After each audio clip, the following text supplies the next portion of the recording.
ಮಂಡ್ಯದ ಕೆಆರ್ಪೇಟೆಯಲ್ಲಿ ಕಾಂಗ್ರೆಸ್ ಬೃಹತ್ ಸಮಾವೇಶವನ್ನ ಏರ್ಪಟ್ಟಿದೆ. ಇವತ್ತು ಕೈ ಅಭ್ಯರ್ಥಿ ಸ್ಟಾರ್ ಚಂದ್ರು ಪರ ಸಿಎಂ ಸಿದ್ದರಾಮಯ್ಯ ಹಾಗೂ ಡಿಸಿಎಂ ಡಿಕೆ ಶಿವಕುಮಾರ್ ಶಕ್ತಿ ಪ್ರದರ್ಶನ ಮಾಡ್ತಾ ಇದ್ದಾರೆ. ಇವತ್ತು ಸಮಾವೇಶದಲ್ಲಿ ಎಚ್ಡಿ ಕುಮಾರಸ್ವಾಮಿ ವಿರುದ್ಧ ಸಿದ್ದರಾಮಯ್ಯ ಡಿಕೆ ಶಿವಕುಮಾರ್ ಗುಡುಗಿದ್ದಾರೆ. ಮೋದಿ 10 ವರ್ಷಗಳಲ್ಲಿ ಕೊಟ್ಟ ಮಾತು ಉಳಿಸಿಕೊಳ್ಳಲಿಲ್ಲ. ಒಂದೇ ಒಂದು ಭರವಸೆಯನ್ನು ಕೂಡ ನರೇಂದ್ರ ಮೋದಿ ಈಡೇರಿಸಿಲ್ಲ. ಜೆಡಿಎಸ್ ಬಿಜೆಪಿಯ ವಿರುದ್ಧ ಸಿಎಂ ಸಿದ್ದರಾಮಯ್ಯ ಗುಡುಗಿದ್ದಾರೆ. ಜನ ಕುಮಾರಸ್ವಾಮಿ ಅವರ ಮಗನನ್ನ ಒಪ್ಪಿಲ್ಲ. ಚನ್ನಪಟ್ಟಣ ಆಯಿತು, ಈಗ ಮಂಡ್ಯಕ್ಕೆ ಬಂದಿದ್ದಾರೆ. ಕೇವಲ ಅವರ ಕುಟುಂಬಕ್ಕೆ ಮಾತ್ರ ಜೆಡಿಎಸ್ ಇರೋದು. ದೇವೇಗೌಡರು ಕುಮಾರಸ್ವಾಮಿ ವಿರುದ್ಧ ಡಿಸಿಎಂ ಡಿಕೆ ಶಿವಕುಮಾರ್ ವಾಗ್ದಾಳಿ ಮಾಡಿದ್ದಾರೆ. ಆಗಮಿಸ್ತಾ ಇದ್ದಾರೆ, ಹಾಗೆ ಜಿಲ್ಲೆಯ ಎಲ್ಲ ನಾಯಕರು ಆಗಮಿಸ್ತಾ ಇದ್ದಾರೆ.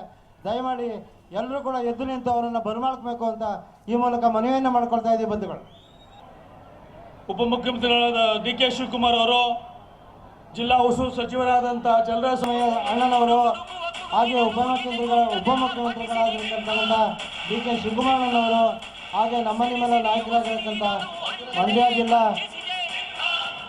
ಜಿಲ್ಲಾ ಸ್ವಾಗತವನ್ನು ಕೋರ್ತಾ ಇದ್ದೀವಿ. ಬಂಧುಗಳೇ,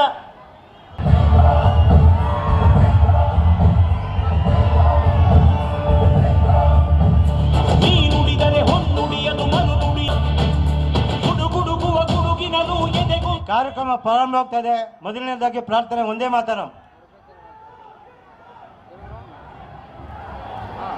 ಸರ್ವರಿಗೂ ನಮಸ್ಕಾರ. ಆತ್ಮೀಯರೇ, ಉತ್ಸವ ಕಡೆಗೆ ಎಂಬ ಕವಿವಾಣಿಯಂತೆ ನಮ್ಮ ಅಭ್ಯರ್ಥಿಯ ಗೆಲುವಿನ ಹೆಜ್ಜೆಗೆ ದಿಕ್ಸೂಚಿಯ ಬಹಿರಂಗ ಚುನಾವಣಾ ಪ್ರಚಾರ ಸಭೆಗೆ ತಮ್ಮೆಲ್ಲರಿಗೂ ಆತ್ಮೀಯವಾದ ಸ್ವಾಗತ. ಕೆಪಿಸಿಸಿ ಅಧ್ಯಕ್ಷರಾದ ಡಿಕೆ ಶಿವಕುಮಾರ್ ಅವರಿಗೆ ಆತ್ಮೀಯವಾದ ಸ್ವಾಗತವನ್ನ ಕೋರ್ತಾ ಇದ್ದೀವಿ. ಬಂಧುಗಳೇ,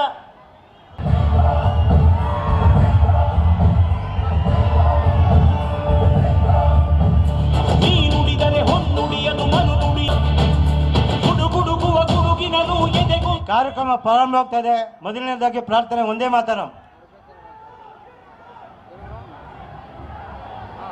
ಸರ್ವರಿಗೂ ನಮಸ್ಕಾರ. ಆತ್ಮೀಯರೇ, ಉತ್ಸವ ಕಡೆಗೆ ಎಂಬ ಕವಿವಾಣಿಯಂತೆ ನಮ್ಮ ಲೋಕಸಭಾ ಅಭ್ಯರ್ಥಿಯ ಗೆಲುವಿನ ಹೆಜ್ಜೆಗೆ ದಿಕ್ಸೂಚಿಯ ಬಹಿರಂಗ ಚುನಾವಣಾ ಪ್ರಚಾರ ಸಭೆಗೆ ತಮ್ಮೆಲ್ಲರಿಗೂ ಆತ್ಮೀಯವಾದ ಸ್ವಾಗತ. ಕೆಪಿಸಿಸಿ ಅಧ್ಯಕ್ಷರಾದ ಡಿಕೆ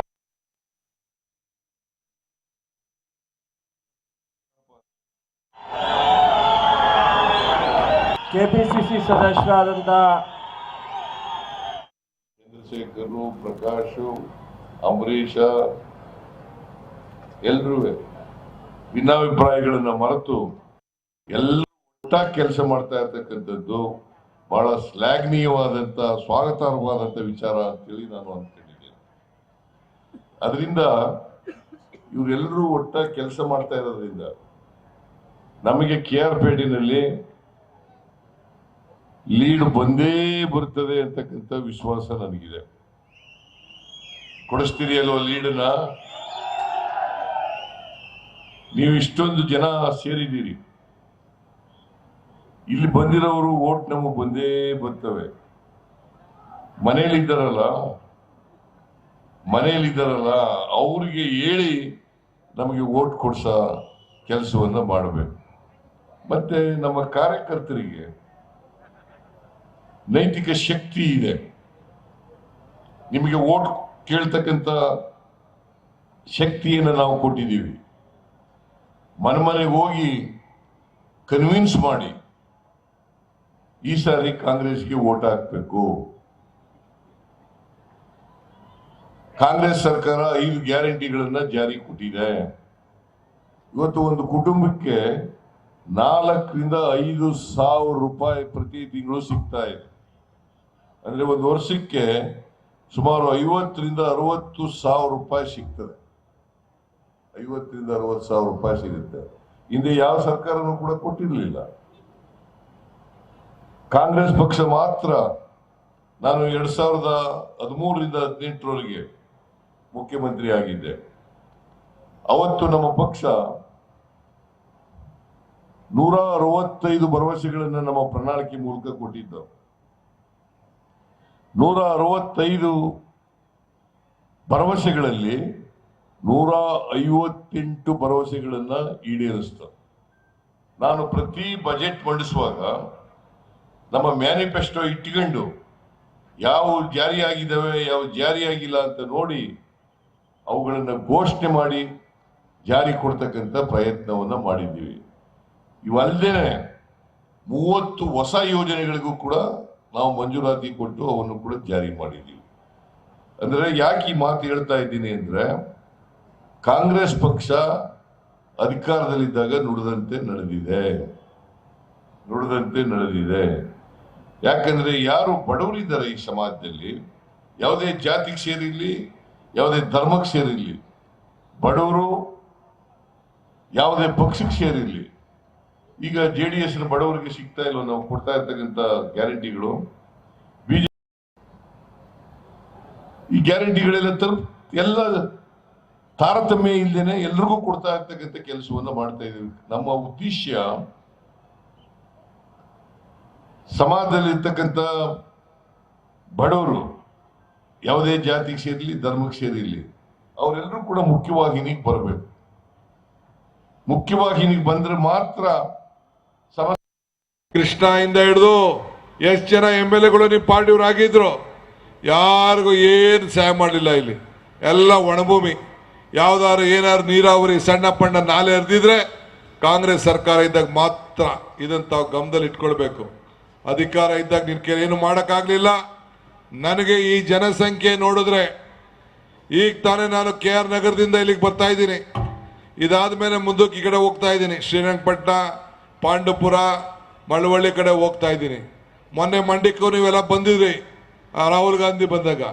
ನಿಮ್ಮ ಜನಶಕ್ತಿ ನೋಡಿದ್ರೆ ಯಾವ ಕಾರಣಕ್ಕೂ, ನಿನ್ನೆ ಹಾಸನ್ಗೆ ಹೋಗಿದ್ದೆ, ಯಾವ ಕಾರಣಕ್ಕೂ ಹಾಸನದಲ್ಲಿ ಯಾರು ನಮ್ಮ ಕಾಂಗ್ರೆಸ್ ಅಭ್ಯರ್ಥಿ ಪುರುಷಾಮಗೌಡರು ಮೊಮ್ಮಗ ಗೆಲ್ಲೋದು ಖಚಿತ.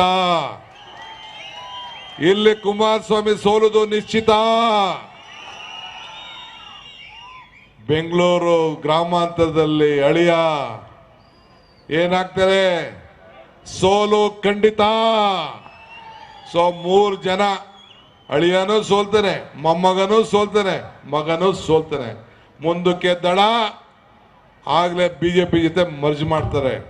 ಅದಕ್ಕೆ ನಾನು ಹೀಗೆ ಹುಷಾರಾಗಿ ಈ ತಾಲೂಕಿನ BJP ಕಾರ್ಯಕರ್ತರಿಗೂ ಹೇಳ್ತಾ ಇದ್ದೀನಿ, ನಾನು ದಳದ ಕಾರ್ಯಕರ್ತರಿಗೂ ಹೇಳ್ತಾ ಇದ್ದೀನಿ, ನಾವು ರೆಡಿಮೇಡ್ ಇದ್ದೀವಿ. ನಾವು ನಿಮ್ಮ ಸೇವೆ ಮಾಡೋಕ್ಕೆ ರೆಡಿಮೇಡ್ ಗಂಡು ಅಂತಾರಲ್ಲ, ಹಂಗೆ ನಾವು ನಿಮ್ಮ ಸೇವೆ ಮಾಡಲಿಕ್ಕೆ ಸದಾ ಸಿದ್ಧವಾಗಿದ್ದೇವೆ.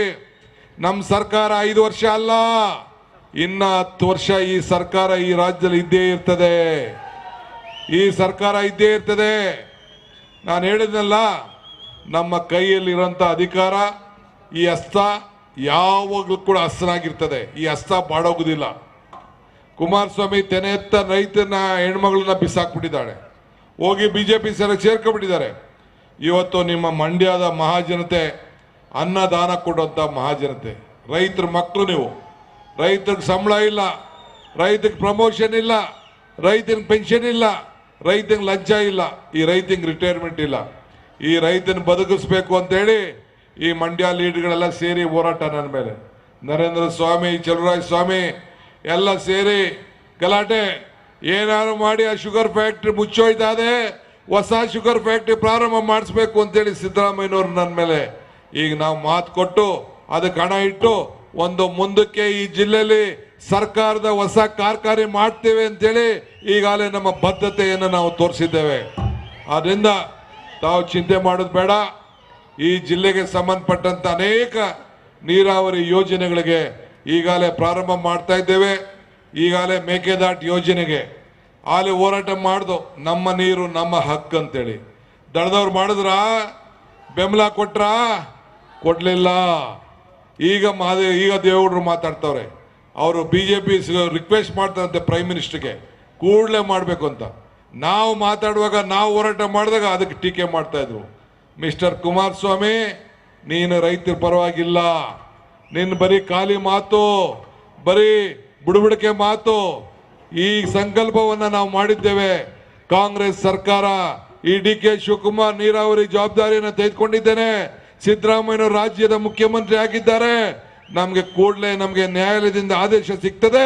ಇವತ್ತು ಮೇಕೆದಾಟು ಯೋಜನೆಯನ್ನ ಮಾಡಿ ಈ ಕಾವೇರಿ ಜಲಾನಯ ಪ್ರದೇಶನ ರಕ್ಷಣೆ ಮಾಡುವಂತ ಕೆಲಸವನ್ನ ನಾವು ಮಾಡೇ ಮಾಡ್ತೀವಿ ಅನ್ನೋ ಮಾತನ್ನ ಈ ಸಂದರ್ಭದಲ್ಲಿ ಹೇಳಿ, ಇನ್ನ ನಾನು ಬಹಳ ಕಡೆ ಹೋಗ್ಬೇಕು. ನಿಮ್ಮ ಮೇಲೆ ವಿಶ್ವಾಸ ಇದೆ, ನೀವೆಲ್ಲ ಶಕ್ತಿ ಕೊಡ್ತಿರ್ತಾನೆ. ಈಗ ಕೇಂದ್ರ ಸರ್ಕಾರ, ನಮ್ಮ ಪಾರ್ಟಿ AICC ಪಾರ್ಟಿ ಈಗ ಹೊಸಾಗಿ 5 ಗ್ಯಾರಂಟಿ ಏನದು ಗೊತ್ತಾ? ಎಲ್ಲ ನನ್ನ ತಾಯಂದಿರಿಗೆ ನಾವು 24,000 ವರ್ಷಕ್ಕೆ. ಈಗ ರಾಹುಲ್ ಗಾಂಧಿ, ಸೋನಿಯಾ ಗಾಂಧಿ ಇನ್ನೊಂದು ಕಾರ್ಡ್ ಕಳಿಸ್ಕೊಟ್ಟಿದ್ದಾರೆ, ಮಹಾಲಕ್ಷ್ಮಿ ಯೋಜನೆ.